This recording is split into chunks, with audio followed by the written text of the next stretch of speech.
irmãos, a graça, a misericórdia e a paz do nosso Deus. É muito bom podermos estar aqui nesta noite, celebrando o nome do Senhor, engrandecendo a Cristo Jesus, o nosso Salvador. Convidamos você a participar deste culto que a Igreja Batista Boas Novas oferta ao Senhor nosso Deus, Criador de todas as coisas. Fique conosco, adore a Jesus, exalte aquele que é digno e ouça uma mensagem da palavra de Deus para o teu coração nesses tempos tão difíceis, nesses momentos em que nós estamos vivendo na nossa sociedade, uma situação de grande risco e de dificuldades. Porém, sabemos de uma coisa: o Senhor dos Exércitos está conosco, está com você. O Deus de Jacó é o nosso refúgio. Ore conosco neste momento e peça a graça de Deus juntamente conosco. Senhor, nós te louvamos. Bendito é o teu nome, nos céus, na terra e debaixo da terra. Confiamos em tua grandeza, Senhor, em tua misericórdia e em tua grande bondade. Pedimos a ti, Senhor, a tua direção. Pedimos a ti que o teu Espírito Santo nos guie e guie cada pessoa que está nos assistindo a ofertar a ti, Senhor, a sua adoração. Nesses momentos tão difíceis, que nós possamos aprender a confiar em ti.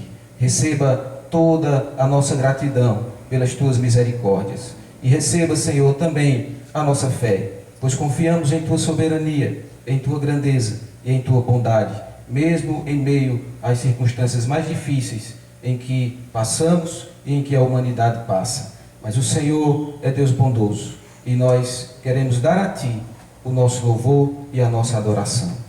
Em nome e para a glória de Cristo Jesus. Amém. Adore ao Senhor juntamente conosco. Porque Ele vive,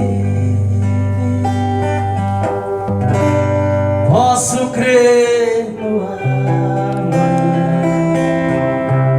Porque Ele vive, temor não há. Mas eu bem sei, eu sei que a minha vida está nas mãos do meu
Tu tem nos dado tanto, Senhor, e por isso nós estamos alegres na tua santa presença. Aleluia.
do pecado Ele levou,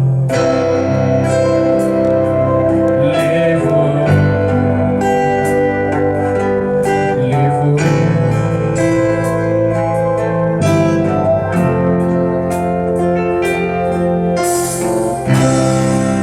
Deus Pai o abandonou, cessou seu respirar, em trevas se encontrou o Filho. A guerra começou, a morte ele enfrentou, todo o poder da vencido foi, a terra estremeceu, sepulcro se abriu, nada vencerá seu grande amor. Ó morte, onde estás? O Rei ressuscitou, ele venceu pra sempre,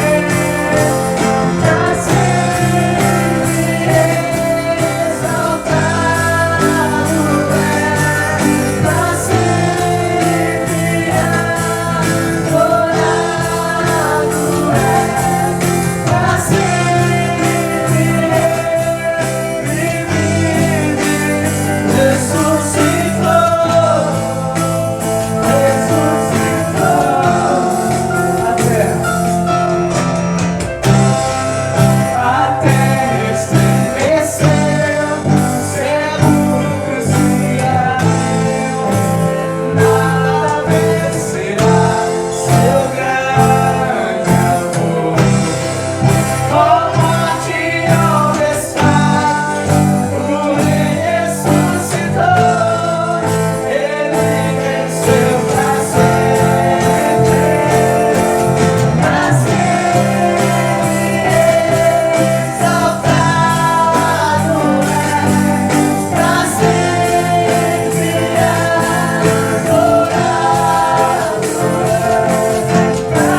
venceu. Jesus Cristo é o Senhor e Ele é vencedor. Nós queremos convidar você a refletir na palavra de Deus juntamente conosco. Depois de cantarmos esses cânticos ao Senhor, nós nos sentimos felizes, alegres, fortalecidos, mesmo em meio às grandes dificuldades da vida. Quero te convidar a partilhar este vídeo, a partilhar essa mensagem, seus familiares, seus amigos, seus vizinhos. Dê um like, nos fortaleça e nos ajude nesta missão como igreja do Senhor Jesus. Eu quero te convidar a refletir comigo uma palavra de Deus que é propícia para esse momento que estamos vivendo. Todos nós estamos sofrendo, estamos feridos, machucados e alguns até abalados por causa dessa circunstância tão pesada que surgiu no mundo e que alertou todos os países e todas as pessoas. Mas Deus tem uma palavra para o teu coração e eu quero te convidar a abrir a Bíblia, a palavra de Deus, em Gênesis, no capítulo 41, no versículo 25 em diante. A palavra do Senhor, ela diz assim: Então lhe respondeu José: O sonho de Faraó é apenas um. Deus manifestou a Faraó o que há de fazer. As 7 vacas boas serão 7 anos.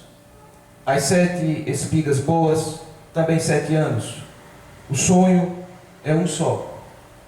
As vacas magras e feias que subiam após as primeiras serão 7 anos, bem como as 7 espigas mirradas e crestadas do vento oriental serão 7 anos de fome.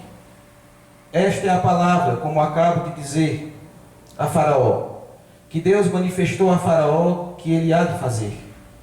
Eis aí, vem 7 anos de grande abundância por toda a terra do Egito. Seguir-se-ão 7 anos de fome, e toda aquela abundância será esquecida da terra do Egito, e a fome consumirá a terra. E não será lembrada a abundância na terra, em vista da fome que seguirá, porque será gravíssima. O sonho de Faraó foi dúplice, porque a coisa é estabelecida por Deus, e Deus se apressa a fazê-la. Agora, pois, escolha Faraó um homem ajuizado e sábio, e o ponha sobre a terra do Egito. Faça isso, Faraó, e ponha administradores sobre a terra, e tome a 5ª parte dos frutos da terra do Egito nos 7 anos de fartura. Ajuntem os administradores toda a colheita dos bons anos que virão. Recolham cereal debaixo do poder de Faraó, para mantimento nas cidades, e o guardem.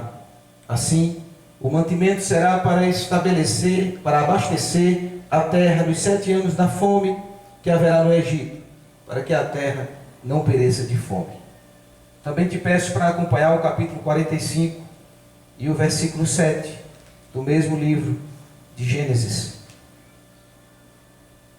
Deus me enviou adiante de vós para conservar vossa sucessão na terra e para vos preservar a vida por um grande livramento. E por fim o capítulo 50, versículos 19 e o versículo 20. Respondeu-lhes José: Não temais, acaso estou eu em lugar de Deus? Vós, na verdade, intentastes o mal contra mim, porém Deus o tornou em bem, para fazer, como vedes agora, que se conserve muita gente em vida. Querido amado ouvinte da palavra de Deus, meu amigo, meu irmão em Cristo, Igreja do Senhor, nós entendemos que Deus sempre agiu no mundo em prol do cumprimento de seu plano perfeito. Os seus desígnios incluem coisas indesejáveis no mundo, do ponto de vista do homem. Entender o porquê de certos acontecimentos ruins estarem nos acontecendo e no meio do caminho da agência de Deus na história não é tão fácil. O plano profético de Deus inclui o cumprimento e o surgimento de guerras, de terremotos, de fomes, de tragédias, de epidemias, de pestilências e outros males da natureza e das decisões morais do homem. Isso afeta a todos nós. Afeta os justos, afeta os injustos, afeta os pequenos, afeta os grandes, afeta os ricos, afeta os pobres. Nós vemos isso nas Escrituras Sagradas. Basta nos lembrarmos de homens de Deus, como José, como Jó, como Davi, como Jeremias, como Daniel, como o apóstolo Paulo e o próprio Senhor Jesus Cristo. Não só pessoas individualmente são afetadas por esses acontecimentos, mas nações inteiras também foram atingidas por situações de calamidade. Basta nos lembrarmos do dilúvio, de Sodoma e Gomorra, do Egito, da terra de Canaã, da Assíria, da Babilônia, de outras nações e do próprio povo de Israel, de Jerusalém. E não só dentro do conceito bíblico, mas dentro da própria história da humanidade. Basta nós nos lembrarmos da peste negra, na Idade Média, e da Segunda Guerra Mundial, e de tantos outros acontecimentos que abalaram o mundo, mudaram e redirecionaram a vida das pessoas, e de povos inteiros, e remodelaram o curso da história global. Portanto, esse surto de epidemia que se transformou numa pandemia que nos atinge, não devia ser uma surpresa para nós cristãos. Porque não é uma surpresa para o cristianismo. Desde muitos séculos, os púlpitos proféticos da igreja prenunciaram a vinda de doenças e pestes. Isso não é novidade. Isso não é uma novidade. O que é uma novidade é que nós nunca esperamos que a palavra profética de Deus se cumpra em nossa própria geração. Nós sempre projetamos isso para o futuro de outros. E quando isso acontece conosco, nós nos assustamos. E por que nos assustamos? Porque quando Deus ordena algo novo no mundo, na maioria das vezes, Ele não traz uma revelação específica, nem do tempo, nem da hora e nem do lugar. O Senhor age no mundo, sempre. Porém, algumas vezes, a sua mão é mais nitidamente perceptível. É mais nitidamente observável no transcorrer dos acontecimentos.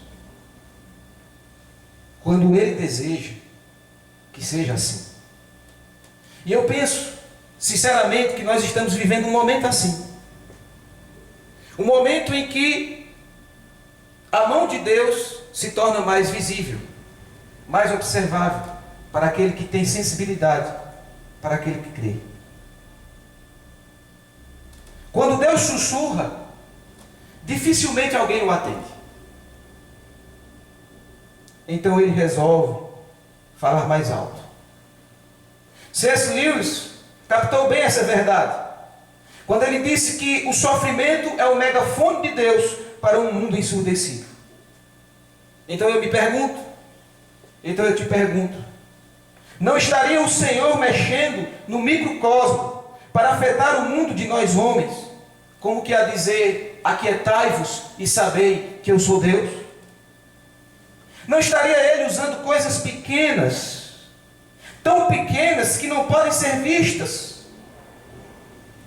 para repreender a arrogância de uma humanidade que acha que é dona do universo e que pensa que as rédeas do seu próprio destino estão em suas mãos? Não estaria o Senhor ordenando que todos fiquem em suas casas para frear o frenesi e ativismo no mundo, como que a dizer, agora que estão parados, vocês vão me ouvir? A questão agora, portanto, é esta: o que nós vamos fazer com tudo isso? Como entender essa situação? como entender e agir de acordo com a vontade de Deus, de modo a agradá-lo no meio dessa pandemia. O que o Senhor requer de nós? O que o Senhor está requerendo de você? O que o Senhor está requerendo ao fazer com que esses acontecimentos tenham surgido de um modo tão violentamente inesperado? Eu penso que a revelação bíblica da catástrofe da fome mundial nos dias de José traga ou nos ajude a clarear questões como essas. Porque por o texto que nós lemos, nós em primeiro lugar deveríamos admitir que tudo isso vem de Deus. Porque a palavra de Deus diz que então lhe respondeu José: o sonho de Faraó é apenas um. Eu pressuponho que você conheça o sonho que Faraó teve. Das 7 vacas gordas que saíam do rio Nilo, que eram vistosas, e das 7 vacas magras que saíram depois e consumiram as 7 vacas gordas e permaneceram com o mesmo aspecto, magro, raquítico, ferido. E também do sonho das espigas cheias e fartas, que foram devoradas por 7 espigas mirradas, e as espigas mirradas continuaram com o mesmo aspecto.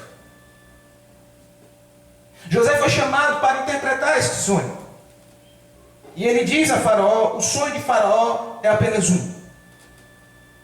Deus manifestou a Faraó o que há de fazer. Depois ele diz a Faraó: esta é a palavra, como acabo de dizer a Faraó, que Deus manifestou a Faraó que ele há de fazer. E por fim, José diz: o sonho de Faraó foi dúplice, porque a coisa é estabelecida por Deus e Deus se apressa a fazê-la. 4 verdades estão claras para mim nesse texto. Primeiro, que Deus revelou que viria a fome. Isso significa que se ele não tivesse revelado, o Faraó, a terra do Egito, o próprio José e todo o mundo não saberia. E seriam pegos de surpresa. De modo que Deus é soberano até no ato de tornar conhecida todas as coisas referentes ao seu plano, ao seu propósito, ao seu projeto. Segundo lugar, nós vemos que Deus mesmo executaria a chegada dessa fome. Porque o texto diz que Ele há de fazer. Em terceiro lugar, Deus havia determinado a vinda dessa fome. A coisa é estabelecida por Deus, disse José. Isso significa que Deus, em sua grandeza e soberania, havia decretado aquele acontecimento, aquela ocorrência. E em quarto lugar, Deus tinha pressa em fazer o que havia estabelecido. Isso significa que a coisa estava tão determinada que brevemente chegaria a afetar o mundo inteiro. Eu convido você a fugir de qualquer reducionismo teológico. Deus opera nos acontecimentos do mundo e governa sobre tudo. E Ele o faz. Porque é Deus. Se você tem dificuldade em aceitar que a bondade do Senhor Deus não impede sua visitação com julgamento e castigo, releia a Bíblia e reformule sua teologia. Deus pode e faz com que o justo seja disciplinado e o ímpio sofra as consequências de sua rebeldia. Amor, genuíno amor, não é sinônimo de complacência irresponsável. Bondade não é permissividade para a prática do pecado e do mal. Se alguém fere a santidade de Deus, por ela será ferido. Eu reconheço que não é tarefa mental muito fácil aceitar uma realidade tão dura como esta. Mas o que nós vamos preferir? A verdade do Evangelho revelada por Deus, que nos endireita, que nos conserta, que quer nos colocar nos trilhos? Ou fantasias teológicas que aliviam o nosso ego e que tentam fazer uma apologia estranha de Deus? Você, meu amado ouvinte, que está nos assistindo, vai com certeza concordar comigo que quando coisas boas nos acontecem, nós não pensamos duas vezes e afirmamos, e com razão o fazemos, dizendo: é a graciosa mão de Deus que está por trás de tudo isso. Mas seríamos capazes de dizer, como Jó disse à sua esposa, diante da mais cruel adversidade e sofrimento: temos recebido o bem de Deus e não receberíamos também o mal? Entenda, Deus não tem parte com o mal como sinônimo de pecado, mas o mal como sinônimo de sofrimento, de calamidade, pode e por vezes vem dele, seja como uma punição por causa do pecado, seja como disciplina por causa da justiça, ou seja, por causa simples e unicamente da manifestação de sua glória. O Evangelho de João nos mostra que Jesus curou 2 enfermos. O primeiro deles, no capítulo 5, era um homem que estava paralítico há 38 anos. E depois que Jesus o curou e o encontrou no templo, o Senhor lhe disse: olha, cuidado, não peques mais, para que não te suceda algo pior. Dando claramente a entender que a enfermidade daquele homem era consequência de um pecado anterior. Mas no capítulo 9, o Evangelho de João nos retrata que o Senhor curou um cego de nascença. E ao curar este cego, ou antes de curá-lo, melhor dizendo, os discípulos o questionaram e disseram: Senhor, quem pecou, este ou seus pais, para que nascesse cego? E o Senhor lhe respondeu: nem ele pecou, nem seus pais, mas isto lhe sucedeu para que se manifestem nele as obras de Deus. Portanto, há mistérios e segredos no mundo e nos acontecimentos, seja no nível individual ou a nível global, geral, que nós não podemos decifrar, mas que Deus tem total e absoluto controle sobre isso. O profeta Isaías declara que disse Deus: eu formo a luz e crio as trevas, faço a paz e crio o mal. Eu, o Senhor, faço todas essas coisas. São passagens como essa que nós temos que ter muita coragem, fé e convicção teológica para compartilharmos, guardarmos e com temor no coração entendermos que Deus é Senhor e que Ele sabe o que faz. Quando a trágica destruição chegou à cidade de Jerusalém, na época do profeta Jeremias, ele escreveu: quem é aquele que diz e assim acontece, quando o Senhor o não mande? Acaso não procede do Altíssimo tanto o mal como o bem? Por que, pois, se queixa o homem vivente? Queixe-se cada um dos seus próprios pecados. Esquadrinhemos os nossos caminhos, provemo-nos e voltemos para o Senhor. Atente para essas palavras. A situação era calamitosa na cidade de Jerusalém. O templo tinha sido queimado, tinha sido destruído. O povo perecia de fome. Pessoas foram levadas para o exílio. E o profeta só podia chorar porque ele tinha anunciado às pessoas dessa tragédia, desses acontecimentos, mas não creram nele. E ele declara: porque, pois, se queixa o homem vivente?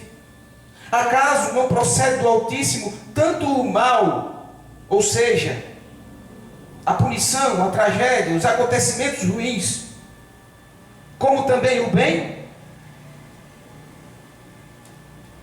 Diante desse fato, de que Deus opera na história e não está indiferente à presença dessa pandemia no mundo, nós devemos tomar algumas atitudes diante dele. E a primeira delas é reconhecer a soberania de Deus. Ele está no controle de todas as coisas. Nós não temos o potencial, nem tampouco teríamos a arrogância de questionarmos os desígnios do Senhor. Compete-nos apenas reconhecer que Ele é Senhor sobre todas as coisas. E que assim como aconteceu no mundo, coisas semelhantes, e assim está acontecendo, Deus está guiando a história para chegar ao seu curso final, tendo em vista a consumação do seu beneplácito e do seu propósito. Segundo lugar, admita sua condição de pecador.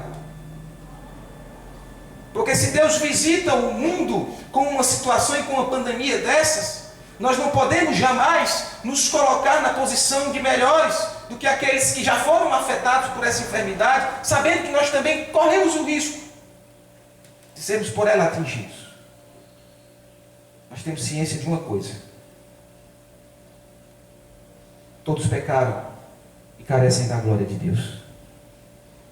Não importa se por uma pandemia ou por qualquer outro acontecimento, a mensagem de Deus é uma só: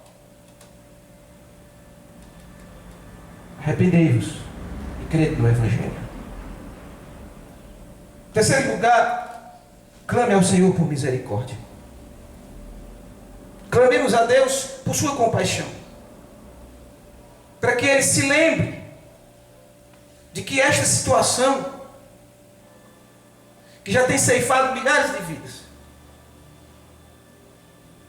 e pode, dia após dia, ceifar mais, que essa enfermidade seja contida, que essa doença seja impedida, que Deus manifeste a sua graça e compaixão na vida de todos nós, porque nós precisamos dela hoje mais do que nunca. E por fim, confie na sabedoria de Deus, porque Deus está no controle. Ele sabe o que está fazendo. Nós não podemos dimensionar todas as coisas, mas Ele sabe. Portanto, em primeiro lugar, nós temos que reconhecer, humildemente e biblicamente e teologicamente, que tudo isso vem de Deus. Em segundo lugar, devemos agir para o nosso próprio bem, visto que a atuação de Deus não é um incentivo à inoperância humana. Depois de anunciar ao faraó que a fome viria sobre a terra, que Deus havia determinado isso, e que Deus estava apressado em fazer isso, José lhe diz: agora, pois, escolha faraó, um homem ajuizado e sábio, e o ponha sobre a terra do Egito. Faça isso, faraó, e ponha administradores sobre a terra, e tome a quinta parte dos frutos da terra do Egito nos 7 anos de fartura. Ajuntem os administradores toda a colheita dos bons anos que virão. Recolham cereal debaixo do poder de faraó para mantimento nas cidades, e o guardem. Assim o mantimento será para abastecer a terra nos 7 anos da fome que haverá sobre o Egito, para que a terra não pereça de fome. Eu entendo tudo isso como diligência, sabedoria, prudência, bom senso, providência, precaução, boa administração. Foi isso e ainda mais que José recomendou ao faraó. Se o mal vem ou está presente, é do sábio guerreiro lutar com as armas adequadas, corretas e com as táticas mais eficazes. Devemos fazer o que podemos fazer, e o que não podemos fazer, devemos entregar nas mãos de Deus, que tudo pode. Por isso, entendemos que ao Deus enviar, ou ao acontecer coisas que estão dentro do seu plano perfeito, e que são calamitosas, nós não podemos nos dar ao luxo de ficarmos de braços cruzados, esperando que as coisas aconteçam. O que se espera de nós, como cristãos, diante de uma grave pandemia como essa? Em primeiro lugar, temor a Deus.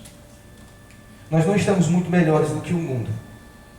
Nós precisamos melhorar a nossa comunhão com Deus e nossa vida de piedade. Deus está julgando muitas igrejas por causa de muitos erros. Não só com essa epidemia, mas com muitos outros acontecimentos. Deus está visitando o pecado do seu povo. A extorsão, a ganância, a mentira, a imoralidade, a falsidade, a hipocrisia, a infidelidade conjugal, o enriquecimento ilícito, a tolerância a falsas doutrinas, a indiferença para com as almas perdidas, as transgressões de sua palavra. O juízo de Deus começa pela casa de Deus. E nós, como igreja, precisamos ter temor a Deus. Precisamos também evitar o desespero. Não se desespere, meu irmão. Não entre em pânico. Não podemos permitir que essa pandemia se transforme num pandemônio. O pânico não combina com a serenidade de um cristão, de quem confia em Cristo, de quem tem comunhão com Deus. Nós não podemos nos desesperar. Precisamos igualmente obedecer às autoridades. Paulo recomendou aos cristãos de Roma: todo homem esteja sujeito às autoridades superiores, porque não há autoridade que não proceda de Deus. E as autoridades que existem foram por ele instituídas. De modo que aquele que se opõe à autoridade resiste à ordenação de Deus, e os que resistem trarão sobre si mesmos condenação. Todas as recomendações dos órgãos mundiais de saúde, todas as recomendações para evitar aglomerações, de cuidar da higiene, são importantes e são nos dadas para o nosso bem. Não é admissível a um genuíno cristão se opor à autoridade quando ela não se opõe a Deus. Por isso, fechar os templos é uma recomendação salutar. Nós não estamos diante de uma perseguição religiosa. Tem crentes cristãos que estão achando que isso é uma perseguição religiosa, que estão querendo fechar os templos para impedir o avanço da igreja. Negativo. Nosso país ainda é laico no que diz respeito à religiosidade. Tais recomendações foram dadas a todos os lugares que envolvem o fluxo de muitas pessoas e de aglomerações de gente, exceto aquelas que são essenciais à sobrevivência humana, física. Fechar o templo não é sinônimo de covardia, mas de sabedoria, de prudência, de amor ao próximo. Jesus disse: aquilo que quereis que os homens vos façam, fazei vós também a eles. Se você não quer ser contaminado por alguém, não contamine ninguém, ou não queira contaminar ninguém. As aglomerações potencializam a transmissão viral. Então eu faço um apelo: permaneça firme no Senhor, fique em casa. Essa recomendação não é para sempre, é temporária, é uma luta, uma arma que está sendo usada para conter o avanço e o progresso desse vírus terrível. E orar pelo mundo inteiro. Clame a Deus. Deus há de se compadecer de nós. A palavra de Deus nos diz que o sumo sacerdote Arão ofereceu a Deus incenso pelo povo e o Senhor o atendeu. Quando o povo foi acometido por uma praga com o juízo de Deus, diz as Escrituras que ele pôs-se em pé entre os mortos e os vivos e cessou a praga. Davi ofereceu seu clamor e Deus o ouviu quando Israel também foi atingido pela espada do juízo do Senhor com uma praga. Ele edificou um altar ao Senhor, apresentou holocaustos e ofertas pacíficas, e a praga cessou de sobre Israel. Não seria este o momento em que o mundo inteiro veria que Deus cura em resposta ao clamor do seu povo? Pessoas estão morrendo, famílias estão sofrendo, almas estão perecendo. E a igreja ficaria em silêncio? E a igreja fecharia suas portas dentro de casa para assistir a Netflix? Para assistir filmes? Para ver programas e séries?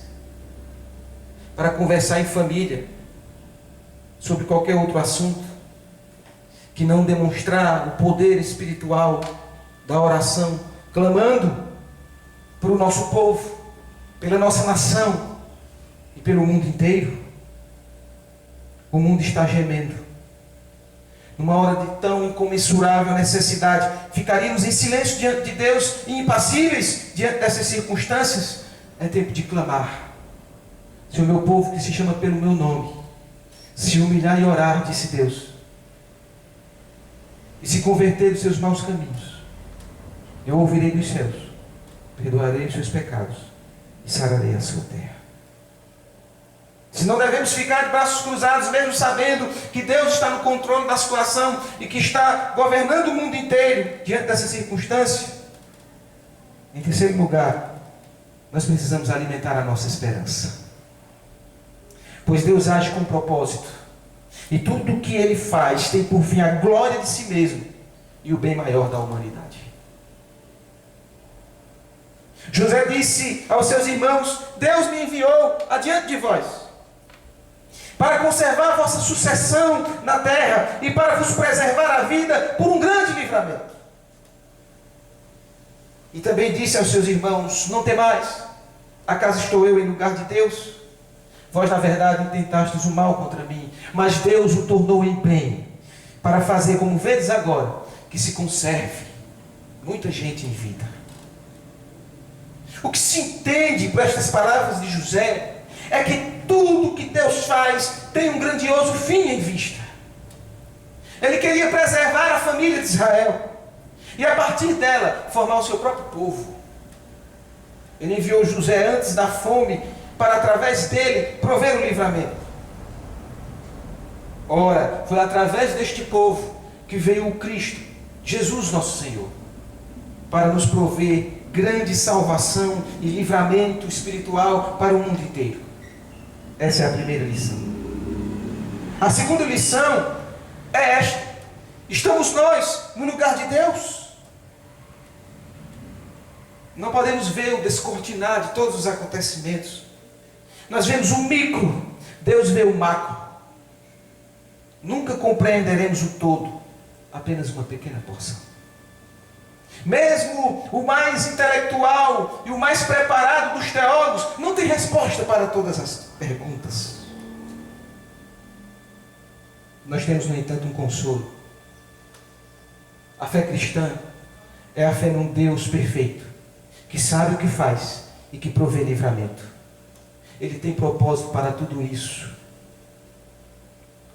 Aqueles que chegarem do outro lado dessa pandemia no mundo, após essa tempestade, e tiverem fé em Deus, enxergarão melhor do que agora. A terceira grandiosa lição é esta: Deus torna o mal em bem. Não sabemos como Ele faz isso, mas Ele o faz. Nem Pedro, nem os demais apóstolos entenderam da necessidade que Jesus tinha de passar pela cruz, pela crucificação.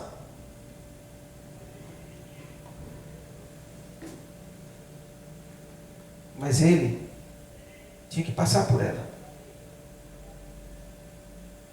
Era necessário. Estava dentro dos planos do beneplácito eterno de Deus.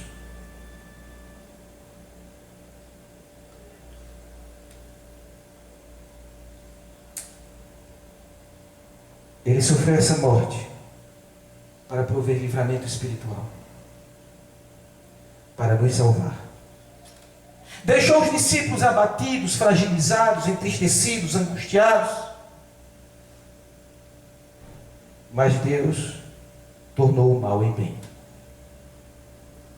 porque o Senhor venceu a morte, para que pudesse nos garantir a vida eterna a todo aquele que nele crê. É nisso que está a glória de Deus. Deus chama o mundo para um retorno à sua presença, para serem salvos em Cristo. E para isso, Ele usa de diversos meios, de diversas situações. A chegada da fome no Egito foi um meio que Deus usou, visando um bem maior. Essa fome durou 7 anos, nem mais, nem menos. Os exatos 7 anos, até que ela passou. E a raça humana seguiu o seu curso. Essa pandemia vai ter um fim. Essa pandemia vai ter um fim. Essa angústia e pesar que paira sobre o mundo vai ter um fim. As perdas que temos sofrido, que a humanidade vem sofrendo, terá um fim. Essa pandemia vai passar. E a pergunta que fica no ar é esta: que tipo de humanidade haverá depois dela? Que tipo de igreja vai surgir depois dessa pandemia? Mais próxima ou mais distante de Deus? Fatalmente, a operação de Deus no mundo gera 2 tipos, 2 classes de pessoas: mais incrédulas ou mais crentes, mais tementes a Deus ou mais ateístas. O mesmo sol que endurece o barro derrete o gelo. Num livro que trata de lamento pela tragédia, nós achamos esperança. Eu me refiro ao livro Lamentações de Jeremias. Diante do momento mais negro na história de Jerusalém, frente à angústia, à tristeza, à perda, à dor, à morte e o desespero, o profeta ergue a sua voz e diz: quero trazer à memória o que me pode dar esperança. Nem tudo está perdido. Nem tudo está perdido.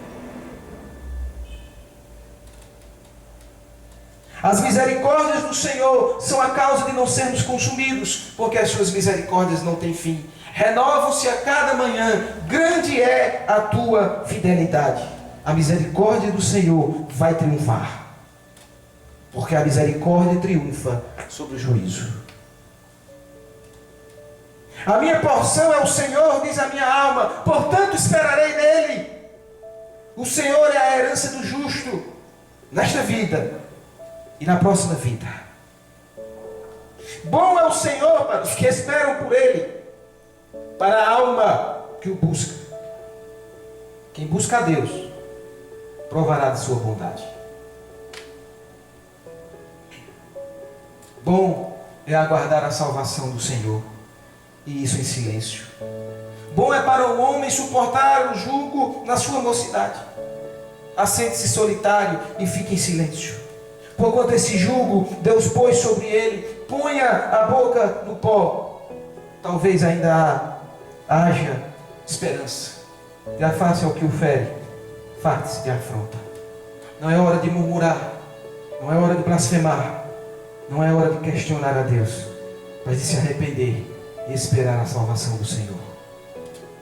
O Senhor, disse o profeta, não rejeitará para sempre, pois ainda que entristeça alguém, usará de compaixão segundo a grandeza das suas misericórdias, porque não aflige, nem entristece de bom grado os filhos dos homens. Pode ser que demore, mas a compaixão do Senhor vai se apresentar e mudar tudo. A noite poderá ser longa, meu amigo, mas a luz do sol vai raiar. O choro pode durar uma noite, mas a alegria vem pelo amanhecer. Eu não sei qual a situação em que você se encontra em sua família. Se você sofreu alguma perda ou não sofreu perda alguma. Se há alguém afetado ou se não tem ninguém afetado na sua família.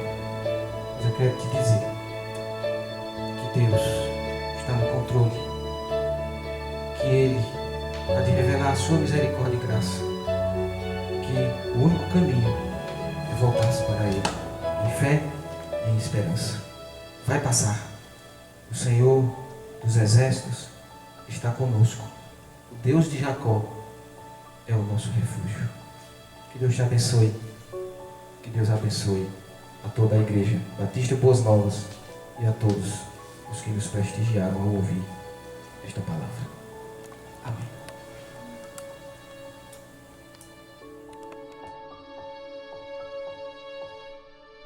Amém.